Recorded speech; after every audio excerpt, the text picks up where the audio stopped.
For anyone wanting to learn to fly, coming to Big Bear in Southern California must seem like the answer to a prayer. More than 2,000 meters up in the San Bernardino Mountains, Big Bear is a year-round holiday resort with winter ski slopes and summer boating on a lake over 16 kilometers long. For the student pilot, there's clean air and uncluttered airspace, although you have to beware the strong crosswinds you find in the mountains.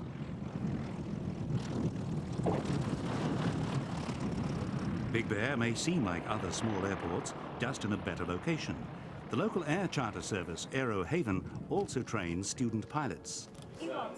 Mike Smith flew attack helicopters in Vietnam, and now he's the owner and chief pilot of a flight school with a difference.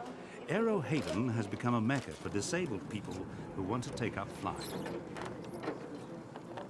Chris Hargreaves is a former executive with the Chrysler Car Company.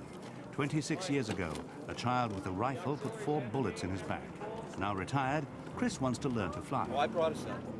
No, it's for Larry in the back. So he's come to Aero Haven, where Mike Smith has 7 aircraft, all hand-controlled. 15 years ago, Mike crashed his helicopter while crop dusting near Palm Springs. He lost the use of his legs. But in the US, this does not stop him continuing as a professional pilot. And this is the invention which makes it possible, a simple lever on the rudder pedal. Okay. Pilots who can't use their feet don't have to in order to control an aircraft. And people who never thought they could become pilots can now reach for the sky. But it isn't just a simple lever that makes the difference. You also need an understanding and supportive bureaucracy. In the US, it's called the FAA, the Federal Aviation Administration. The FAA's policy on pilots with disabilities flying is that if a pilot, whether they be in the private sector or professional pilots, if they can demonstrate competency with whatever limitations are necessary on the pilot certificate, then they can continue to fly as in the private sector or in professional aviation. As a statement of policy, this would be hard to better. In a suitably adapted aircraft, a disabled pilot is regarded as equally skilled and safe as a non-disabled pilot. I don't know what his was, or maybe it was the Monday or something. So a former military flyer like Mike Smith can fly as chief pilot in his own company. While the FAA helped by resolving any minor licensing problems for Mike's students, whether they're able-bodied or like Chris Hargreaves, a disabled student. Ironically, it was Vietnam which changed American attitudes towards disability. The war left thousands of Americans permanently disabled, but otherwise healthy and possessing skills needed by society. Legislators in Washington heard their demands for equal rights and equal access to jobs. So laws were passed banning discrimination on grounds of disability, similar to the laws against discrimination on race or religion. And it was recognized that equal access to jobs meant equal access to transport and buildings. So buses were made accessible to wheelchairs, and although not universal, enormous progress has been made. Throughout the USA, large parts of the public transport system are used by the disabled every day. Other changes follow: wheelchair-friendly dropped curbs, ramps into houses, and accessible bathrooms. But not everywhere is the same.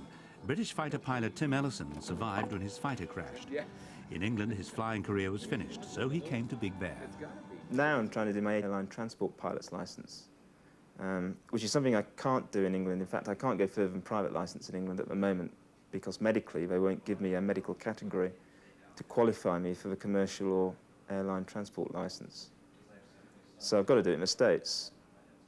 I'll do that and then I'll try for a career in aviation again.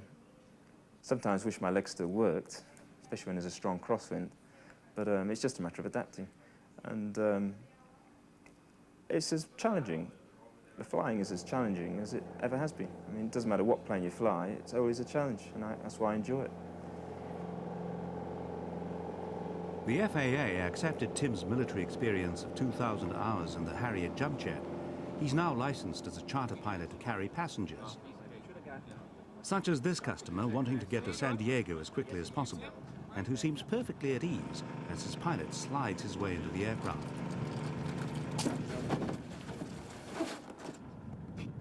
while he uses a more conventional method. America leads the world in recognizing that behind the controls, it's a pilot's skill which counts. But other countries are less forward-thinking. For example, could Mike Smith fly for Aero Haven if it was based in England? British pilot Stuart Sutton-Jones, who holds a US commercial license, says he could not. Here, he is the chief pilot and owner and operator of an extremely successful school and training institution here in the United States. In Britain, he would not be allowed to work as a pilot in a commercial sense. He could fly a desk, he could be an administrator, he could work in aviation, but he would not be allowed to take people up in the air for money as a commercial pilot, because in the rules say in Britain you have to be physically A1.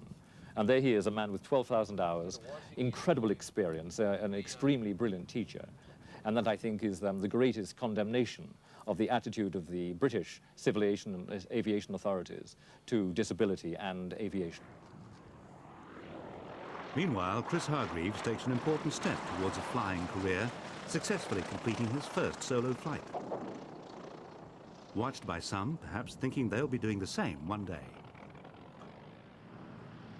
No pilot ever forgets the joy of taking full control for the first time. Oh, it was wonderful, satisfying, exhilarating. Because American law allows it, Chris Hargreaves can follow aviation as far as he wants. And it's these laws which attract disabled pilots from around the world to the mountains of Big Bear, California.